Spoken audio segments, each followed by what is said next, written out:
Right, I'm gonna do that now. Thank you.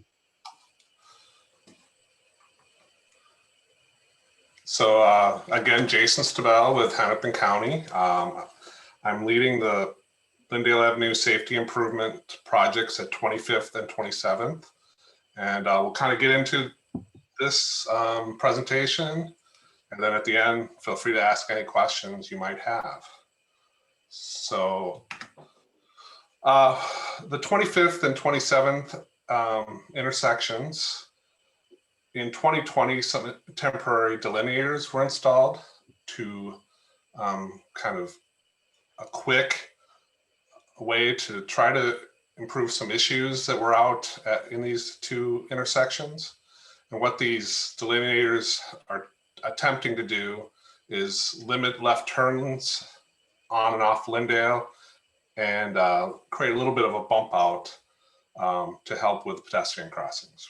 We understand that these are not ideal, and as you can see in the picture there's gaps in those bollards, so I'm sure there's a lot of violations of people taking left turns there.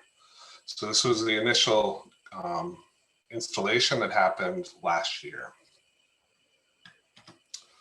So this current interim safety improvement at 25th and 27th, we're going to be putting in a raised concrete median that spans the whole intersection. Through that will be pedestrian crossings. So you'll have I'll show it in the image here coming up, but some highlights of the crossings will be, there'll be rectangular rapid flashing beacons, otherwise known as RRFBs. You can see an image of them here on your right.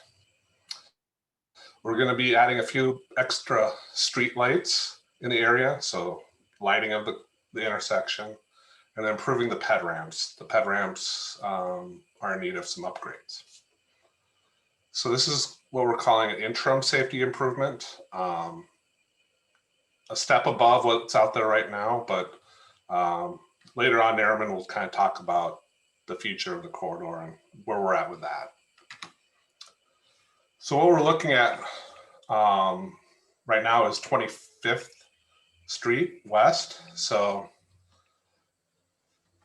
as you can see, the median spans the whole intersection. So it will restrict people from taking lefts from Lyndale to the cross streets and vice versa. So people coming from 25th can't take lefts onto Lyndale. So it's a right in, right out situation. As you can see, we'll have pass-throughs of that median. The median will be 12 feet wide, and it's pretty much centered on the road, true median. And with the pass-throughs, we'll have marked crosswalks with the RFBs. The county policy is striping of crosswalks when you have an enhancement like an RFB or a signal. If it's not a signalized situation, we typically are not putting paint on the ground. So you can see there's some adjustments to the ped ramps on all four quadrants, and then shifting of the lanes out towards the curb line. So there will be some removal of some parking in these areas in order to get this median put in. Then you can see in the red kind of rectangles are where the bus stops will shift to enhance sightlines at these intersections. So this is 25th. I'll go to 27th here. Very similar design. All the same features I showed at 25th will be here at 27th. And so our plan is to starting the outreach this week, get initial thoughts on this interim project, and hopefully we'd start building these later in the summer and have them completed by the end of the fall. And then with that, I'm going to transition over to Nariman to talk about future corridor improvements. Yeah, thanks, Jason. Yeah, so we're really here today to talk about these two kind of interim improvements that are really a continuation that started with the delineators that were placed, and as a result of our analysis of the corridor and as a result of the listening session that was held in 2019. And so we see that as kind of a continuation of that. But we also understand the need to address safety on the whole corridor. And really to do that, we understand that to make those safety improvements that are necessary to really change the character of the road, that a reconstruction will be needed. And so a lot of our focus and attention has been put into a reconstruction of Lyndale for this corridor. So we're happy to report that last year in our 2021 transportation CIP, this segment of Lyndale Avenue was included as a provisional project. And we're continuing that process to work towards a fully funded project. So that's really been a large part of our focus here, because we know, and with alignment with what we're hearing from the community as well, is that people will really want to see the nature of this roadway change to improve the safety. And to do that the right way, we really feel like a reconstruction is the best way to do that. Now, with that being said, we understand that that can take time and that there's additional need for safety improvements out here. And so that's why we're doing projects like Jason just presented on. But we're also looking at other additional interim improvements as possibilities as well. So that includes evaluating the feasibility of a pilot project to temporarily restripe Lyndale Avenue along this segment from a 4-lane to a 3-lane roadway. And so that analysis has already begun and will continue in the months to come here. And we'd be happy to come back and talk about that as soon as we have more to share on that as well. But we're excited about the prospects of that, as I'm sure a lot of folks in the community are as well. So that's a little bit about what else is going on in Lyndale. Again, we're here to talk about those 2 specific projects today, but we understand people are interested in the whole corridor, as are we. And so we want to bring this information forward today too, and happy to answer any questions on those efforts as well. So I think that was the majority of what we had, right, Jason? Is there another slide? Or? There's just our contact information, and there is a website for this median project, Hennepin.us, Lyndale Avenue 2021, dashes between all those. So I'm happy to go back to any of the exhibits and depending on what questions people have. I'll open it up to the board for questions. Anyone? Hey, this is Kevin. Thank you, Jason and Airman, for joining us tonight. Appreciate it. So, and thank you for prioritizing this. It's Katie May lives on Lyndale, and I think she'll be the first to tell you that this is woefully needed and overdue. So I appreciate the attention to it. I guess the question is about first question about the corners. Are you going to look at bump outs at all to reduce the amount of distance that pedestrians have to use to cross? You showed the example of the 66th Street project in Richfield. Does that include bump outs on the corners to reduce the distance, or? That one does not. We put more emphasis on having a wider median so that you have that 2-stage crossing in lieu of putting bump outs out. So you cross the first 2 lanes, have somewhere to stand and then cross the next portion.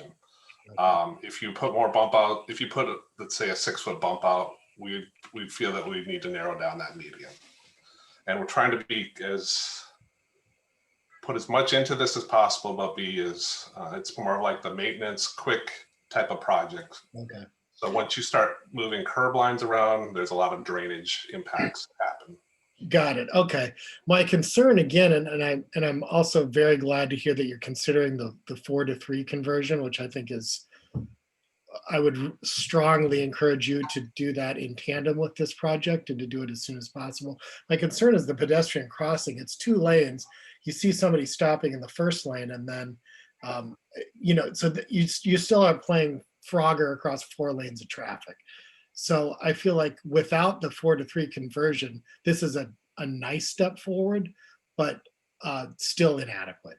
So again, really glad to hear that you're considering the 4-to-3, but would strongly encourage you to make that, move that up as quickly as possible and have that be part of this pilot project. Yep. Thanks, Kevin. And yeah, we understand the point you're making. And, you know, we obviously discuss things like that and the merits of trying to line this up with, you know, that future potential restriping. We feel like this project on its own has merits and it does not preclude that from happening in the future. And so that's why we kind of thought it's important to move forward with this project independently. Because again, we think it has a lot of safety merits on its own, although not perfect, as you highlighted. But we do think it has merits on its own, and it would not preclude any future work out there. So, Can you talk a little bit more about the timeline on the pilot, the 4 to 3 restriping pilot? What that would, what you know, where you are on timeline wise, what that would look like?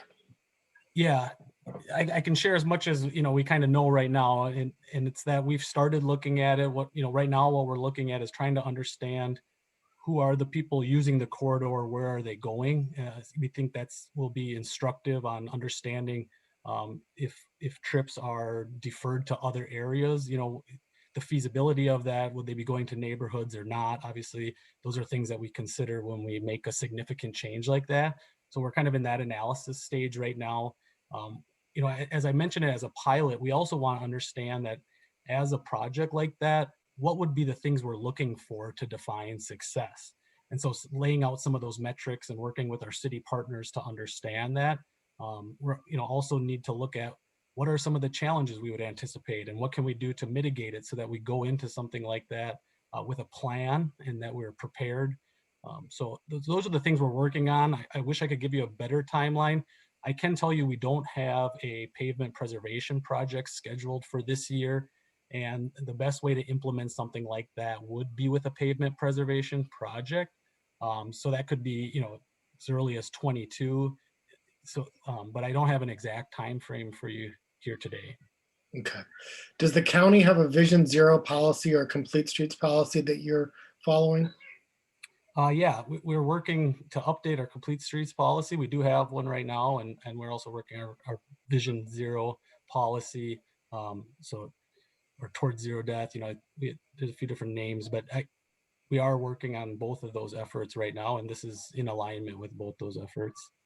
And more importantly, I think, you know, I just want to highlight too that the reconstruction effort is really an important thing out here, because regardless of what we do with any interim solutions, we're not going to really change the character that we think is needed and that we hear from the community so much. And so, again, I just want to emphasize a lot of our effort has been put towards that, and we think we're making good headway on that as well. Awesome. Sorry, I know I have a follow-up question, but Pete, you have your hand raised, so I'll defer, let you go first. So I'm sorry I missed part of the presentation, but my question is, I ask this knowing that there will be future work being done on Lyndale. So I know this is just a pilot project, but in other cities, in other other cities, other neighborhoods, it's been shown, and even in parts of Minneapolis, in front of like elementary schools, you see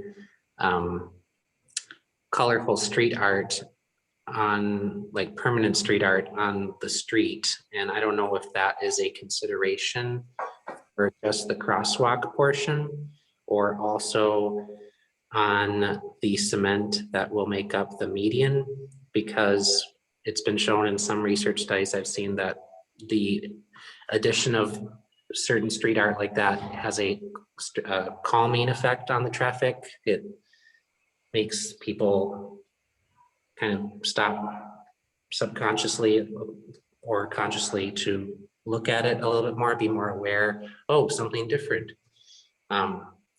So I don't know if that's just something that's being contemplated or it has been suggested already.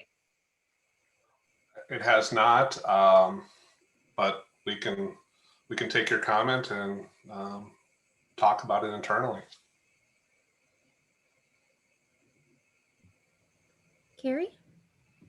Thanks. Mine is less of a question, more of just a general comment, in that I live not too far off of the 27th and Lyndale intersection. And we'll just say that compliance is definitely not there. You see people like turning left both directions. You see people crossing Lyndale entirely. And I don't know, as a pedestrian right now, I still would never cross on 27th. These changes I feel like would definitely make me feel safer. But again, I think the overhaul and redevelopment, reconstruction of Lyndale, I think we're all in kind of agreement that we are very excited for that to come and cannot wait for it to come. As residents who call this area home, and then also I think as we think about where traffic is coming from, some traffic is getting diverted into neighborhoods at high speeds too, and it's just, I don't know, overall right now, but pedestrian safety feels really lacking. So I'm supportive of the changes, but really I think we need the full reconstruction as soon as we possibly can to move that project along. Understood. Agree and appreciate the comment. Gavin? So to kind of piggyback on Carrie's question, have you thought at all about raised crossings in the to the medians, or the striping, and then raising the crossings to again provide, so that would be at grade? You mentioned something about improvements on the ramps. Just wondering if raised crossings would be something you'd considered or could consider. Due to this being a county road and with a little bit different restrictions on what we could do for a raised crossing like that than a city street might have. So we really haven't been thinking about going that route. And the thought is to try, that would be a significant change. It could change the drainage patterns and of things of that nature. So it was trying to get that two-phase crossing of Lyndale in a timely, as fast as we possibly can. Sorry, one more. And you mentioned this is a provisional project in the in the 21 budget. Can you give us a little bit more indication? Who do we need to call to make sure, other than Commissioner Green, obviously, to make sure that that's included? And then typically how long a construction project like this would take for a full-scale redesign?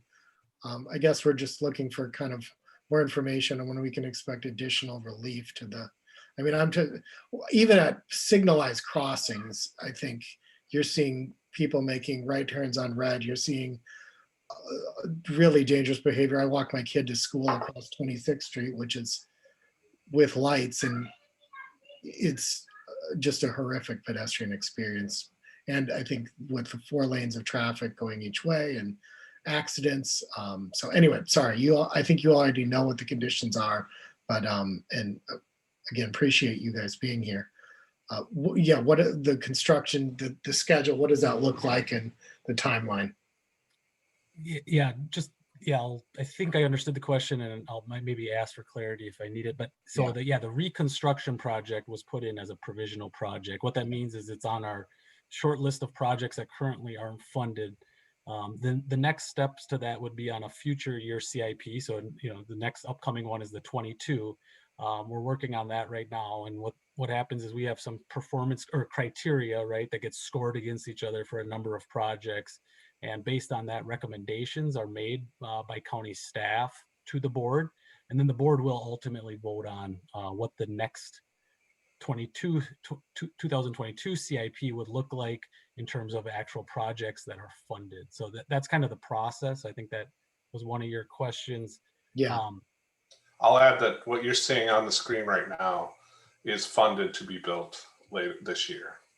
Yeah, yep. So that's a good distinction. So this is, again, that's why we reference this as kind of a small interim project that is funded, that we're planning and excited to move forward with, as a standalone project, in addition to some of that longer range planning. So I think, did that answer your question, Kevin, or was there more to it? Yeah, that does. Thank you, Norman. And what are those criteria which you'll be using to sort of measure this internally, so that it would, I guess the question is sort of, how do we how do we keep this on the top and on the front burner for capital improvement?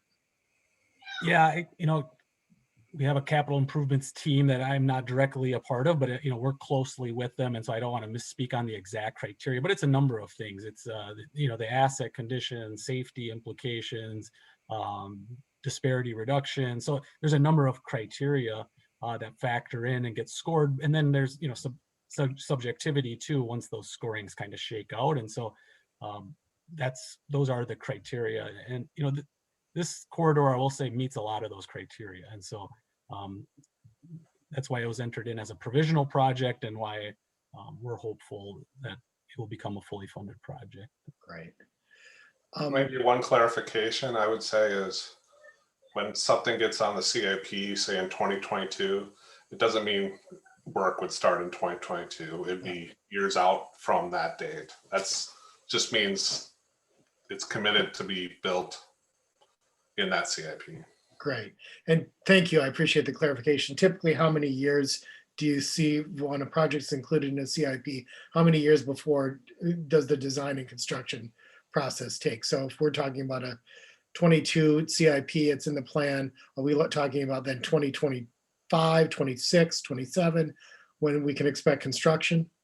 Yeah, I mean, something like that sounds right. It varies project to project. It depends on what type of external funding, we're seeking to go with it. And there's different times when we can seek that funding. But yeah, I think that time frame, 4 to 5 years, like you said, is kind of average for a design. 3 years for a design. And then again, you got to get the funding lined up as well. So I think that's pretty typical as you just outlined it there.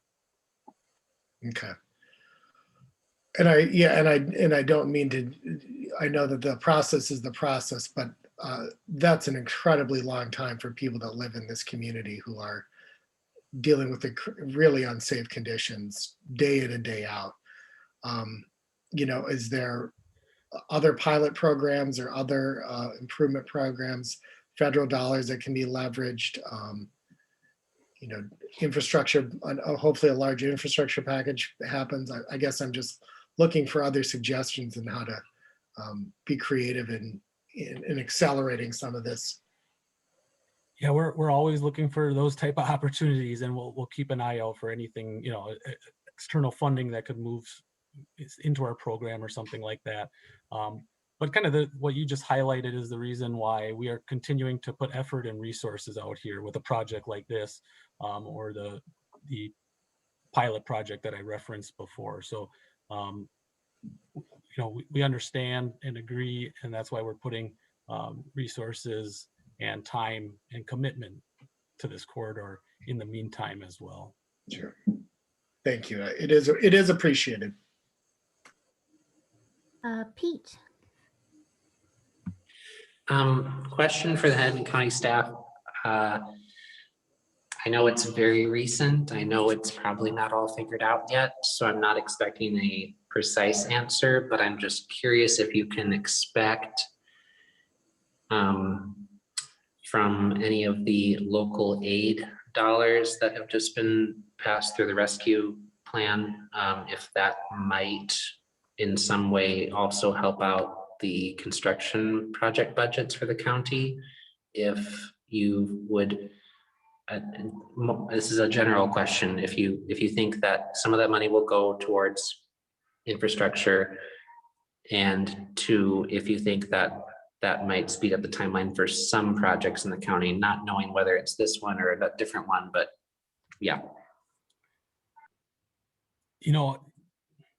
I don't want to speculate or misspeak on something that I definitely not my expertise in terms of, we have our planning staff that really is looking at those external funding opportunities, is more plugged into stuff like that. So I understand what you're saying, and I hope so. I hope we do get some additional funding or opportunities to increase our current CIP or other programs that we could use to leverage additional projects. So I sure hope so, but I don't have any more information to share on that right now. One thing I would just add, that this past year has been tough for everybody, of course, and transportation budgets have been affected too. So I wouldn't be surprised if some of that funding that gets pushed to Hennepin County fills some holes that have happened. So I Thank don't, you. I don't have For, numbers or anything like that. But sure, yeah, and thank you for your work that you put on this. I agree with other people that this solution is inadequate in the long run, and we want to see action a lot sooner. Of course, we understand that. I mean, at least I can speak for myself. I understand that it's not something that's up to just county staff to be able to pull millions of dollars from other funds and be able to just suddenly invest it in whatever project everywhere we need it. That would be ideal, but we can't wave a magic hand. Of course, I also understand that valid frustrations. I myself have a really stressful experience just crossing the street anywhere around Lyndale, but an unsafe experience. But I'm glad that at least something is being done on this rather than nothing until the CIP is locked in. Why don't you guys grab some yellow paint? We'll meet you out on Lyndale at about 1:30 in the morning on Saturday. We'll just restripe it, call it a pilot, and call it good. What do you say? there you go.